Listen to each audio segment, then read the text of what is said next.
Gözüge suyu bakın. Gel. Kaçtı bize tartып koysun. Kaçtı bize tartып koy.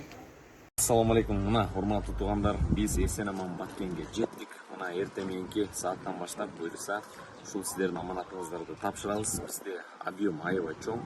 Мына биринчи буйруса алгачкы ассалам алейкум дегенде эле 18 миллион 750 миң сом ушул каражатты буйруса элдерге биз бүт айып ушул кайтыш болгондор үй бүлөлөрүнө 165 миң сомдон эгерде үй бүлөсү болгон болсо, балдар калган болсо, эгерде бойдок болгон болсо 125 миң сомдон, оор жаракат алгандарга 100 миң сомдон, орто жаракат алгандарга 66 миң сомдон, жеңил жаракат алгандарга 17 миң сомдон акча каражат тапшырабыз. Ал эми үйү күйүп кеткен ушул 140 чамасында үй бар, ар бирине 35 миң сомдон беребиз. Ушунун баарында ишмат совокупности 18 миллион 750 миң сомго ассалам алейкум дегенде буйруса биз ушул каражаттарды ар биринин өз колуна сиздердин аманатыңыздарды тапшырып атабыз. Ушул ишке колдоо көрсөткөн баарыңыздарга чоң рахмат. Алла разы болсун. Биз бисмилlah баштайбыз.